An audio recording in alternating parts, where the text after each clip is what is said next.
Shabbat Shalom, everybody. And Shabbat Shalom, everybody who's at home, which I can at the moment see 4 people on Facebook, and there may be people on the other streams. I have a sore throat, everybody, so I have done a lateral flow test, negative, and I've had the sore throat for several days, and it's not as bad as it sounds, but I literally can't sing. So if you came along to hear my beautiful singing voice this morning, I'm going to read all the songs, unless anybody else wants to come up and lead the singing, which they're welcome to, but I just can't sing. Anyway, Shabbat will still be Shabbat. So we're going to do service number 4, which is on page 122. So 122. 123. Sorry, 122. 122. Yeah. So it's actually interesting to read the songs for a change. So this would be Matobu. How lovely are your tents, O Jacob, your dwelling places, O Israel. Through your great love, O God, I enter your house. With awe I worship in your sanctuary. Eternal God, I love the house where your glory dwells. Humbly I worship before my God and Maker. May my prayer be acceptable to you, eternal God. In your greatness, in your great kindness, answer me with your saving truth. So let's read together, those of us who are here. Eternal God, we come before you, surrounded by members of our community. With them we share our happiness, and it becomes greater. Our troubles, and they become smaller. May we never be too mean to give, nor too proud to receive. For in giving and receiving, we discover you and begin to understand the meaning of life. let us not separate ourselves from the true strength of our community, the experience and wisdom of old people, the hopes of the young, and the examples of care and courage which sustain us. Give us an open mind and a generous heart to welcome those who need us and to admit your presence into our daily life. We praise you, eternal God, sovereign of the universe, for the strength that comes to us through our community. Now I can see a few people who are out there, or at least I can see Janet. Can't actually identify anybody else at the moment. And Deborah from Bradford. Deborah from Bradford, okay. Hello, Deborah. Hello, Janet, and anybody else who's watching. We're on page 123. Sovereign of all worlds, we lay our supplications before you, relying not on our merit, but on your abundant mercy. For what are we? What is our life and what our piety? What our goodness and what our strength? What can we say in your presence, eternal God? Are not the mighty of us as nothing before you, the famous as though they had never lived, the learned as if they had no knowledge, the wise as if without understanding? For most of what we do is futile, and our life on earth is but a span. Our superiority over other animals amounts to little, for all is vanity. Nevertheless, we are your people, children of your covenant, and called to your service. Therefore, it is right that we should thank and praise you, to proclaim your holiness, and daily say before you, Ashreinu, ma tov chelkeinu, u'manayim goraleinu, u'mayafa yerushateinu. Happy are we, how good is our portion, how pleasant our lot, how beautiful our heritage. Baruch Shema v'haya ha'olam, Baruch hu, Baruch atah Adonai, Eloheinu melech ha'olam, hamhulal b'fi amo, Meshubah umfo'ar bilshon chasidim v'avadav, b'shvachot uvizmirot. Nagadelcha v'namlichacha malkeinu, yachid hei ha'olamim, Baruch atah Adonai, melech mehulal b'tishbachot. At the dawn and dusk I seek you, reach out and look to you. With soul athirst I yearn for you. I am a beggar at your door. The galaxies cannot contain you, yet you dwell in my inmost being. I hold your glory in my heart. My love for you exceeds my speech. So I will praise your name, Eternal One, as long as your breath of life remains within me. Praise be the Eternal One forever. Amen and amen. Praise be the eternal God, the God of Israel, who does wonderful things. Let glory in God's name be praised forever. Let the whole earth be filled with God's glory. Amen and amen. Nishmat kol chai tevarech et shemcha, Adonai Eloheinu, v'ruach kol basar, tefa'er u'tromam zichracha malkeinu tamid. Min ha'olam va'ad ha'olam, atah el. We're on page 126, if you've just joined us. God of all ages, of all generations, of all creatures, to whom our praise ascends, you guide the world with your constant love, your children with tender care. To you alone we give thanks.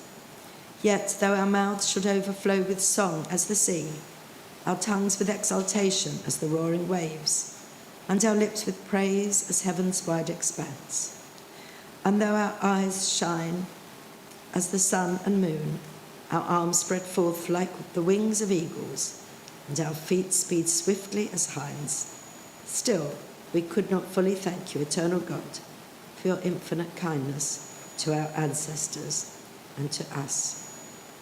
Therefore the limbs you have formed in us, the spirit you have breathed into us, and the tongue you have set in our mouths, all shall unite to thank and praise, extol you and exalt you, the sovereign God. Every mouth shall thank you, every tongue bear witness to you, every knee shall bend to you, every body bow down to you, every heart shall revere you, and every fibre of our being shall sing your praise. For so it is written, all my bones shall say, who is like you, Eternal One? Therefore we extol you, proclaim your glory, and praise your holy name, as it is said, praise the Eternal One, O my soul, let all that is within me praise God's holy name. So now we read responsively in Psalm 93. The Eternal One reigns in grandeur robed. The world stands firm. Your throne is established from of old. The oceans roar, Eternal God. The thundering oceans roar. Yet greater than the roaring waves, mightier than the breaking seas. Sure are the proofs of your power, O God.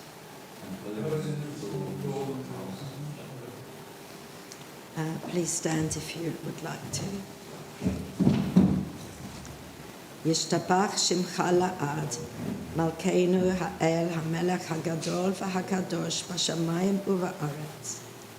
Ki Lach Na'eh Adonai Eloheinu V'Elohei Avoteinu, Shir U'Shvacha Halel V'Zimra, Barachot v'hodaot, me'ata v'ad olam, Baruch ata Adonai, habocher b'shirei zimra.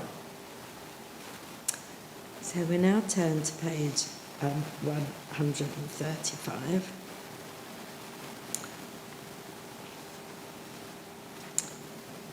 Baruchu et Adonai hamvorach, Adonai hamvorach le'olam va'ed. Praise the one to whom our praise is due. We praise the Eternal One, to whom our praise is due forever. Feel free to sit down. I think you're allowed to sit down. You're.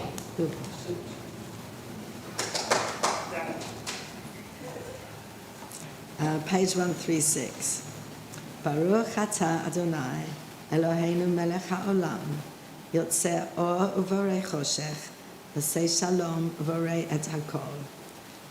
Hame'ir la'aretz, v'ladarim et aleha barachamim.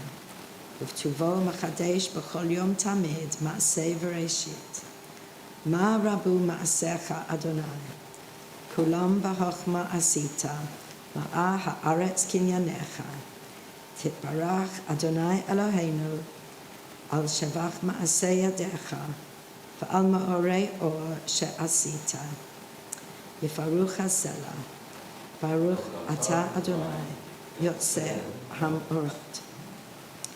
Great is your love for us, Eternal God, and abundant your compassion. Our ancestors trusted in you, and you taught them the laws of life. So be gracious to us and teach us. Incline our hearts to hear your words, to know and understand, to learn and teach, and with love to uphold the truths of your Torah. Enlighten us with your teaching. Make us faithful to your commandments and wholehearted in the love and awe of your name. For in love you summon us to serve you and proclaim your unity. We praise you, O God. In love you have called your people Israel to serve you. And now we're on to the Shema, which you may read. You may stand or sit as you choose. And I can see Jane. Hi, Jane. Back from all your celebrations. Emmy, hello. Lovely to see you. I can't see you, but Michelle, Philip, and Olga. That's lovely. Lovely to see you in the virtual sense, Olga, and anybody else who is out there. We're onto the Shema. Shema Yisrael, Adonai Eloheinu, Adonai Echad. Baruch Shem Kavod, Malchuto, Elam Va'ed. Vahavta et Adonai Elohecha, B'chol levavecha, u'b'chol nafshecha, u'b'chol modecha. Vahayu hadvarim ha'ele, asher anochi mitzavacha hayom, al vavecha, v'shinantam levanecha, v'tibarat bam. V'shiftecha b'veitecha, v'v'lechtecha v'derech, v'v'shachbecha, v'v'kumecha, v'kasharatam le'ot al yadecha, v'hayu l'totafot, bein einecha, v'chtavtom al mezuzot, beitecha, v'visharecha. Please sit if you would like to. If you weren't here at the beginning, I'm not singing anything today because I've got a sore throat and I can't. Lema'an tizkaru va'asitem et kol mitzvotai v'tem kadoshim lelohechem ani Adonai Elohechem asher hotzeiti etchem me'eretz Mitzrayim liot lachem lelohim ani Adonai Elohechem. Good and beautiful and true, sound, established and enduring are these words, now and forever. True it is, Eternal One, that you are our sovereign God and Redeemer, as you were the God and Redeemer of our ancestors. You are our Maker, the rock of our salvation. We have known you always as our helper and our liberator. There is no God but you. Truly, you are first and you are last. We have no Redeemer but you. You redeemed us from Egypt and freed us from the house of bondage. Then, with great joy, Moses, Miriam, and all Israel together sang to you this song. Mi chamocha ba'elim Adonai, mi kamocha nedar ba'kodesh, nora tehilot osei falo. A new song the redeemed sang to your name at the shore of the sea. With one accord they gave thanks and proclaimed your sovereignty. Adonai Yimloch Leolam Va'ed. We'll turn the page and go on to the Amidah, which is on page 140. And please stand if you would like to. Just going to have a little sip of water. I know.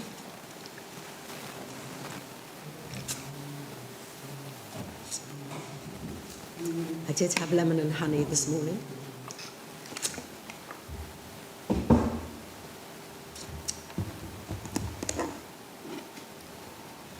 Adonai Sefatai Tiftach, Ufi Yagid Tehilatecha.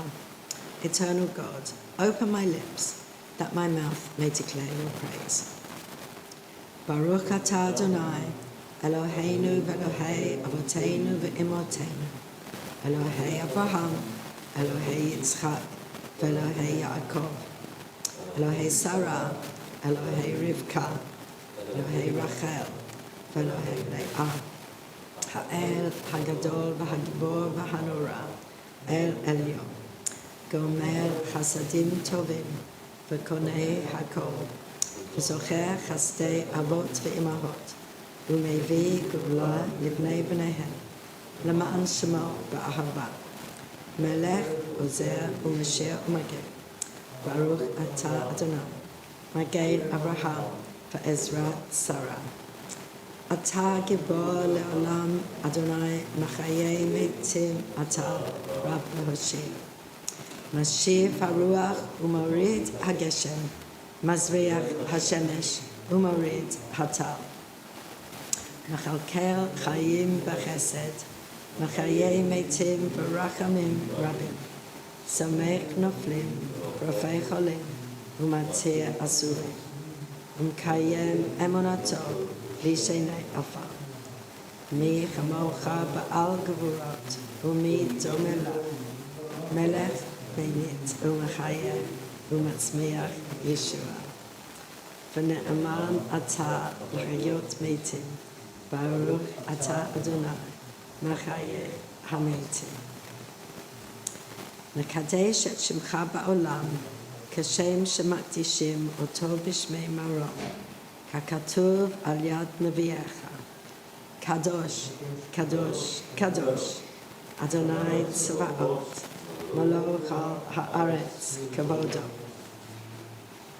כבודו מלא עולם, ברוך כבוד אדוני ממקומו. ממקומך מלכנו תופיע ותמלוך עלינו, כי מחכים אנחנו לך.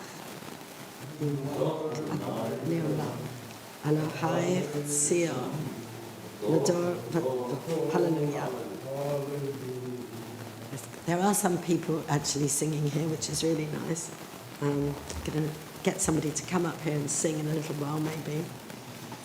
From generation to generation, we will make known your greatness. To the end of time, we will proclaim your holiness. Your praise, O our God, shall never depart from our lips. We praise you, eternal one, the holy God. Feel free to sit down and let's read together. You inspired our ancestors to hallow this day for your service. When, upon its coming, we pause to contemplate our life, we learn anew that we do not live by bread alone, but also by the spiritual nourishment we receive when we open ourselves to your influence. We thank you for the Sabbath day and for the opportunity it offers to enhance the quality of our lives. We thank you for its joy and for its peace. May our worship help us to take into our hearts this message of holiness and consecrate all our days by devotion to what is true, beautiful, and good. Those who keep the Sabbath and call it a delight taste the joy of redemption. The people who hallow the seventh day delight in your goodness, for it pleased you to set this day apart, that we may cherish it above all other days, and pause to remember that the world is your creation. Eloheinu v'Elohei Avotenu, Ritzei v'Menuchatenu, Kadshenu b'mitzvotecha, v'tein chalkenu b'toratecha, sav'enu mituvecha, v'samchenu b'shuatecha, v'taheh lebeinu le'ovdecha be'emet, v'anchilenu Adonai Eloheinu, v'ahava uvratzon, Shabbat kodshecha, v'yanuchu v'Yisrael mekadshei shemecha, Baruch atah Adonai, mekadesh haShabbat. Eternal God, be gracious to your people Israel, and in your love accept their prayers. May our worship now and always be acceptable in your sight. We praise you, O God, whom alone we worship in reverence. So let's read together in English. We give thanks that you, Eternal One, are our God, as you are the God of our ancestors. You are the rock of our life, the power that shields us in every age. We thank and praise you for our lives, which are in your hand, for our souls, which are in your keeping, for the signs of your presence we encounter every day, and for your wondrous gifts at all times, morning, noon, and night. We praise you, God, source of goodness, to whom our thanks are due. Grant peace, welfare, and blessing, grace, love, and mercy to us and to all Israel, your people. As a loving parent, bless us with the light of your presence, for by the light of your presence, eternal God, you have revealed to us the law of life, a love of kindness and righteousness, blessing and mercy, life and peace. For it is good in your sight that your people Israel and all peoples be blessed at all times with your gift of peace. We praise you, O God, the source of peace. And please take some moments for silent prayer.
יהיו לרצון אמרי פי, והגיון ליבי לפניך, Adonai Tzuri v'go'ali. May the words of my mouth and the meditation of my heart be acceptable to you, O God, my rock and my redeemer. Anybody want to come and sing Oseh Shalom into the microphone? No, they're all saying no. They're all saying no. Oseh Shalom b'mromav, hu yaseh shalom, aleinu v'al kol Yisrael, v'al kol b'nei Adam. May the Most High Source of perfect peace grant peace to us, to all Israel, and to all the world. And I can see Mike Bonato has joined us. Shabbat Shalom, Mike. And anybody else who I can't see but haven't mentioned. So now we're going to move on to the Torah reading. So if we turn to, I think it's page 482.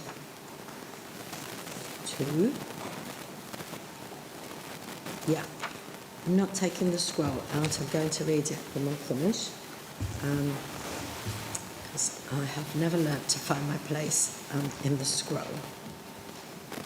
And I'm going to read it mainly in English this morning because I don't think my throat will hold out to both languages.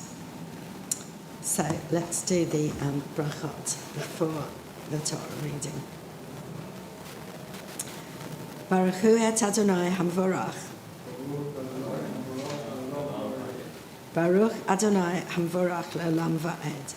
Baruch atah Adonai Eloheinu melech haolam, asher bachabanu mikol ha'amim, v'natan lanu et Torato. Baruch atah Adonai noten haTorah. So we're on the last portion of the book of Genesis now, which is called Vaychi. And by he, rather, and I'm going to be reading from Genesis chapter 48, verses 8 to 20. So in this portion at the end of the book of Genesis, Jacob dies. Of course, at the end of the book of Deuteronomy, Moses dies, but here Jacob is dying, and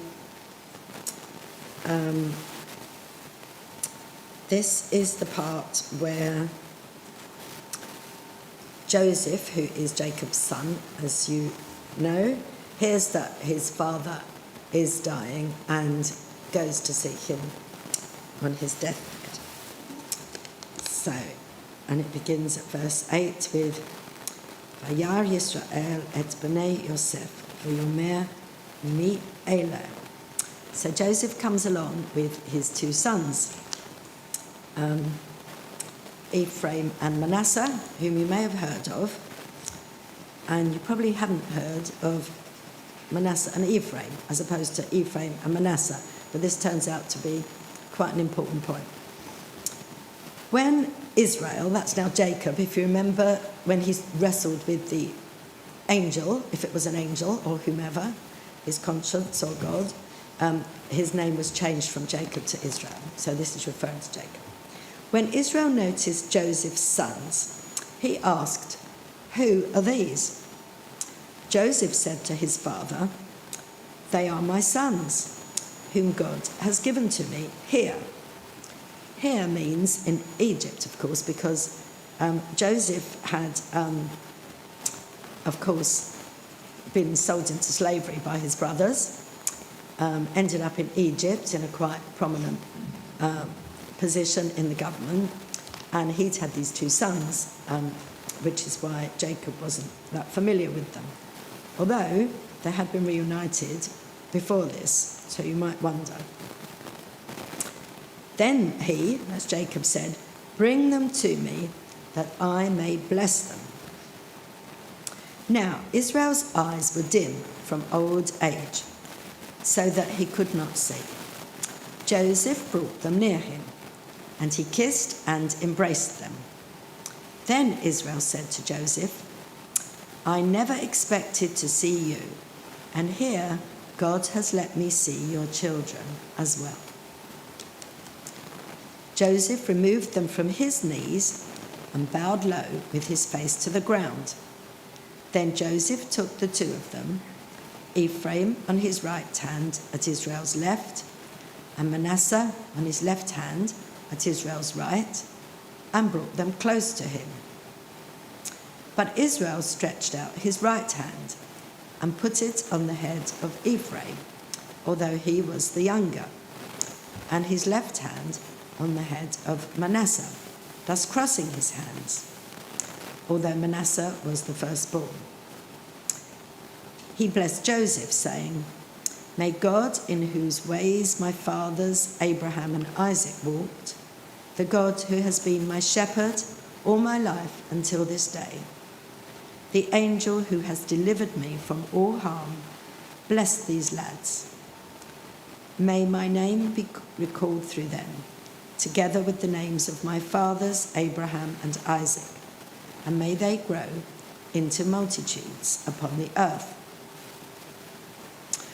When Joseph saw that his father was placing his right hand on Ephraim's head, he was displeased. So he took hold of his father's hand to remove it from Ephraim's head to that of Manasseh. He said to his father, "That is not right, father, for this one is the firstborn. Put your right hand on his head." But his father refused. "I know, my son, I know," he said. "He too shall become a people. He too shall be great. But his younger brother shall be greater than he, and his descendants shall be a multitude of peoples."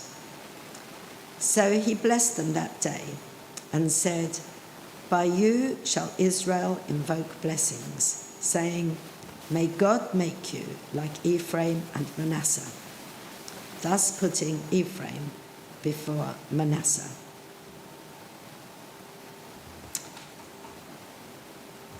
I'm going to read the bracha after the Torah reading and then have a little talk about that portion. Baruch atah Adonai, Eloheinu melech haolam, asher natan lanu Torat emet, v'chayei olam nata b'tochenu. Baruch atah Adonai, notein haTorah.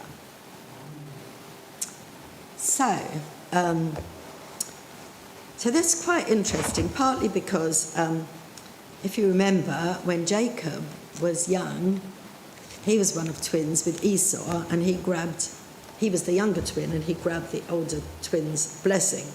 So there's a funny sort of parallel, but I don't know if you know, but it is a traditional, like in traditional Judaism, if parents bless their children, which they would quite often do on a Friday night for Shabbat, they usually say to the daughters, "May you be like Sarah, Rebecca, Rachel and Leah," not like in Fiddler on the Roof, Ruth and Esther, that was like for a movie.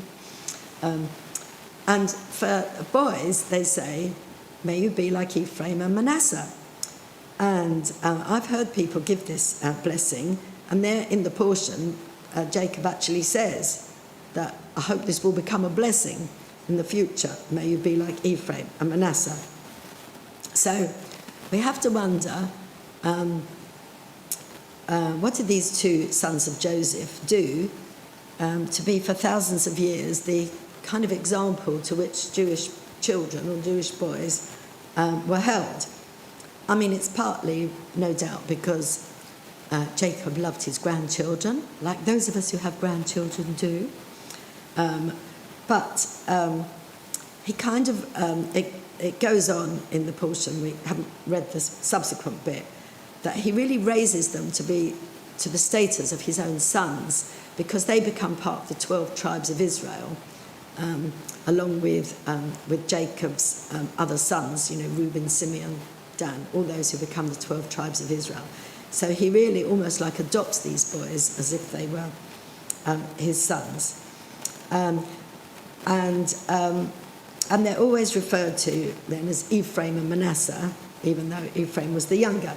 Now, that might be partly because, as he said, predicting the future, looking into the future, Ephraim was going to become, the tribe of Ephraim was going to become more significant in Jewish history.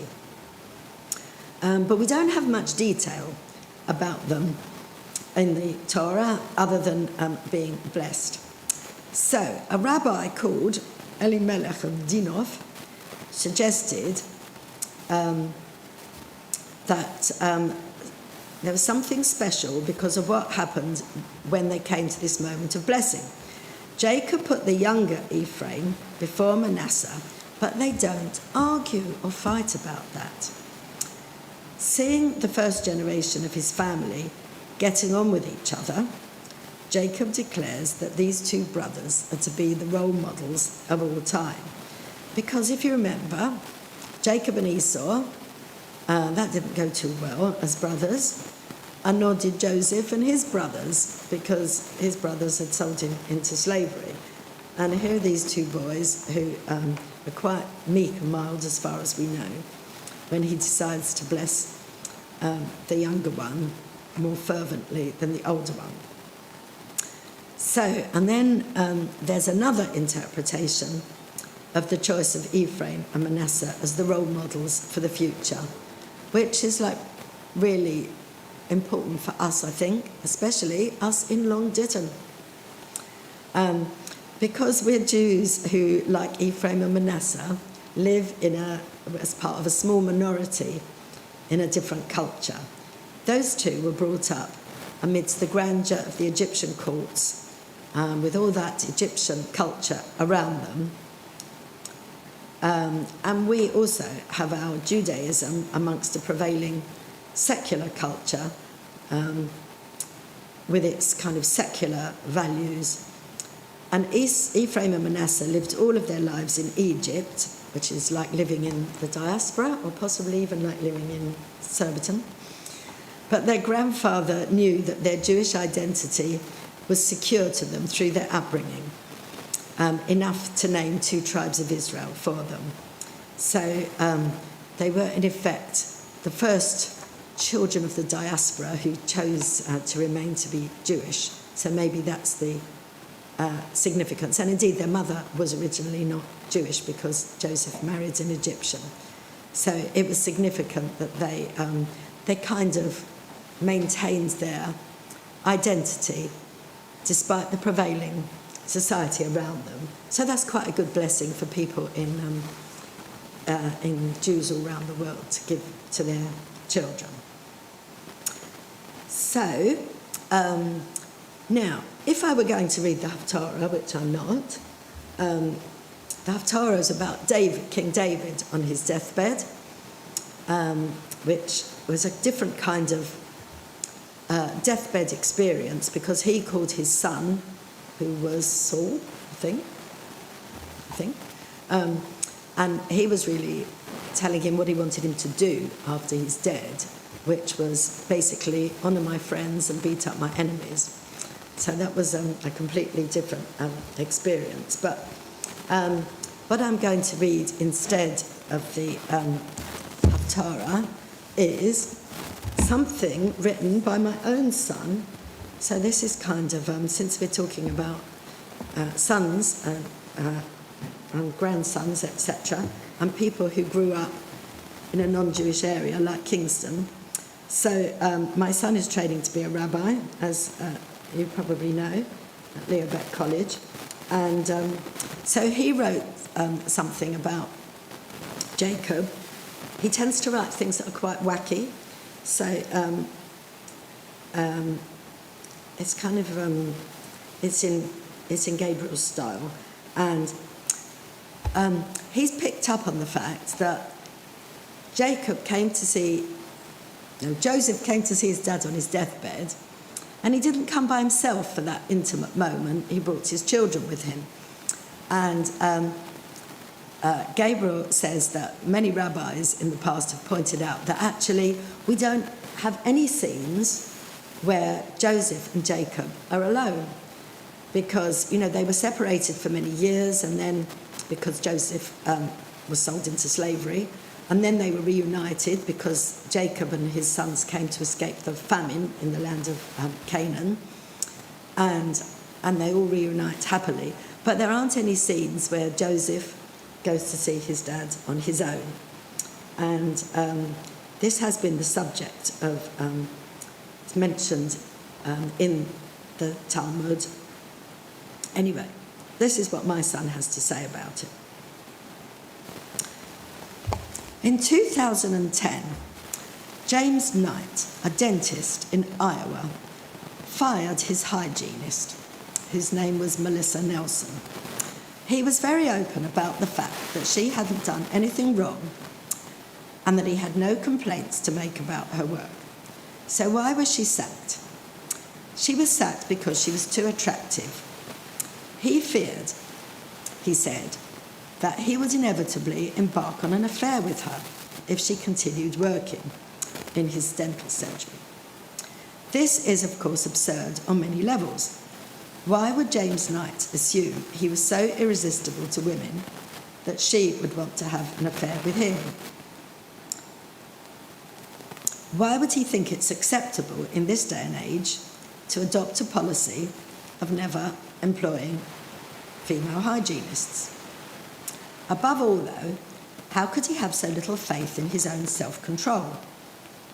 Most of us managed to walk past banks without robbing them. Most of us managed to walk past bicycles without stealing them. Why would Knight assume that, as soon as left on his own with a woman other than his wife, he would have no option as to embark on an affair with her? Being one-on-one with someone is an interesting place to be. In the right circumstances, it can be romantic and thrilling and exciting, or it can be cosy and friendly, or it can be boring or awkward, even scary and threatening. Rabbis and student rabbis are constantly cautioned about the risk of closeting oneself with a congregant. Yet so much of our congregational work depends on building one-to-one connections. Joseph, apparently, did not like to be alone with his father. He was only willing to visit when accompanied by a chaperone. This seems odd. He was Jacob's favourite child, and when miraculously found alive after many years of being presumed dead, we would have thought that they would spend every moment together, making up for lost time. And yet the rabbis tell us, while Jacob had one of the best houses in Egypt, moments away from Joseph's quarters, they barely ever saw each other. Why? Because Joseph was afraid that his dad would ask him about how he ended up in Egypt. And then Joseph would end up telling the whole story of his brothers selling him as a slave. And Jacob would rage against his elder children and curse them. To avoid that difficult situation developing, Joseph withdrew his affection from Jacob. They became estranged. Joseph was so afraid of the force of his father's love that he decided it was better to do without it. Jacob, of course, will have had no idea that this was the reason. All he saw was his most beloved son keeping his distance.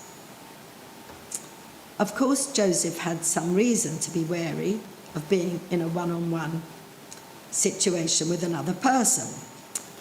When he was alone in Potiphar's house with his master's wife, she tried to take sexual advantage of him. And of course, we should blame her for this, since she was in the position of power. Although the rabbis are insistent in blaming Potiphar for employing Joseph in the first place. Joseph clearly saw himself as culpable for inflaming the passions of Mrs. Potiphar, even though we know he did nothing wrong. He was just a slave. Any fault lies with the harasser and not with the harassed. It wasn't the dental hygienist's fault for being too attractive. It was her boss's fault for objectifying her. Yet Joseph took in the lesson that it was his fault with Mrs. Potiphar and clearly resolved to withdraw from all potentially intimate situations and relationships so as to protect his conscience from further assault. I think he was wrong, says Gabriel. He was victimised by Mrs. Potiphar, but he then went on to victimise his father by withdrawing the affection that was so desperately needed. He assumed that, if one-on-one with Jacob, he would inevitably end up blurting out his story and ratting out his brothers. Just like James Knight assumed that if one-on-one with his hygienist, he would end up cheating on his wife. They're both wrong. As Rabbi Israel Matuk puts it, when we do something which shows some moral weakness, the act is frequently condoned by the comment, it's human. But there is another side to our nature. It's not only human to feel temptation, but it's also human to resist. Every day, people make sacrifices. By the power of the Spirit, they overcome the force of mere instincts. Their victory is the triumph of the human over the human. It's human to be weak. It's also human to be strong. May we never victimise, discriminate against, or marginalise others to compensate for our own weakness.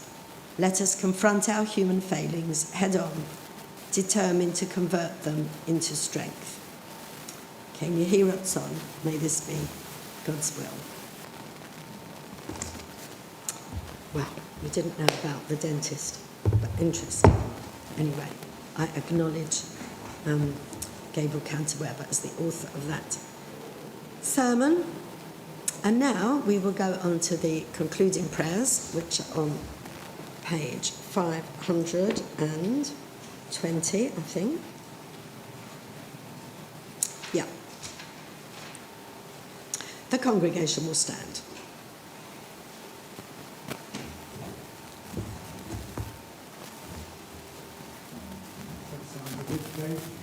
520. עלינו לשבח לאדון הכל, לתת גדולה לעושה בראשית, אשר שם חלקנו לייחד את שמו, וגורלנו להמליך מלכותו. ואנחנו קוראים, משתחווים ומודים לפני מלך מלכי המלכים, הקדוש ברוך הוא. שהוא נוטה שמיים ויוסד ארץ, ומושב יקרו בשמיים מבעל, ושכינתו זו בגופי מרומים. הוא אלוהינו אין עוד, אמת מלכנו אפס זולתו, ככתוב בתורתו, וידעת היום והשיבות אל לבביך.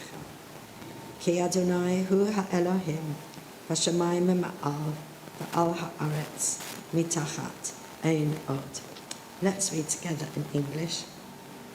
Trusting in you, eternal God, we hope soon to behold the glory of your might, when false gods will vanish from our hearts and idolatry cease forever.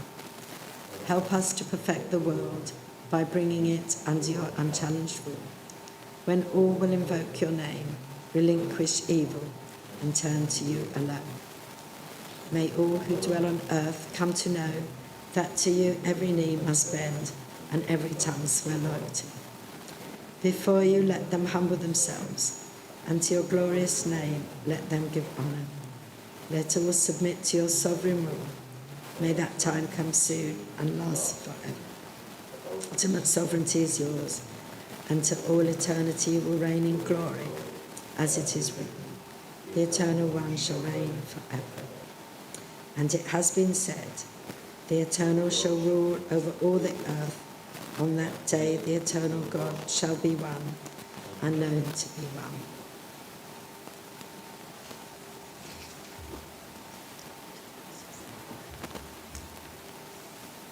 Creator of the universe, you give us life in which joys and sorrows are commingled in accordance with your wisdom, and you send death with its promise of eternal peace. Teach us to accept humbly and courageously whatever burden is laid upon us. Comfort those who mourn, and let the light of faith illumine the darkness of their sorrow with the hope of immortality. Strengthen us at all times with an unfailing trust in your providence. Before we say the Kaddish, there's a few people to remember.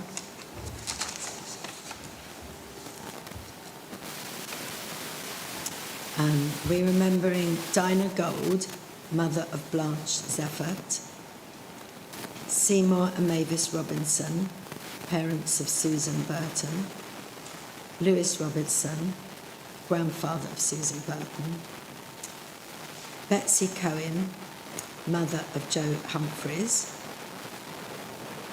Harry Grossman, father of Anne Siegel, and my father, Philip Wagman. So now we turn to the Kaddish on page 524. Yitkadal v'yitkadash shemei rabbah, be'alma tivrach hirutei v'yamlich malchutei, v'chayachon v'yamecha, v'chayei techol beit Yisrael bala, v'zman karivim ru, amen. Yehei shemei rabbah mavarach, le'olam al yamei almaya.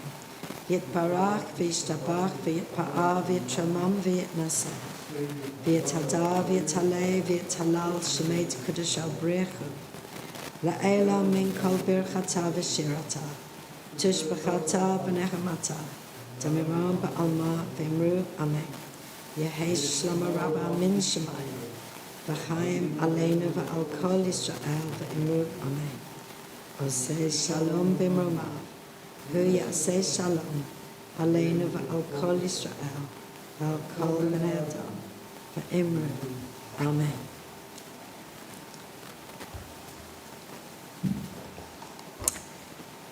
Into your hand I place my soul, asleep, awake, for you are near.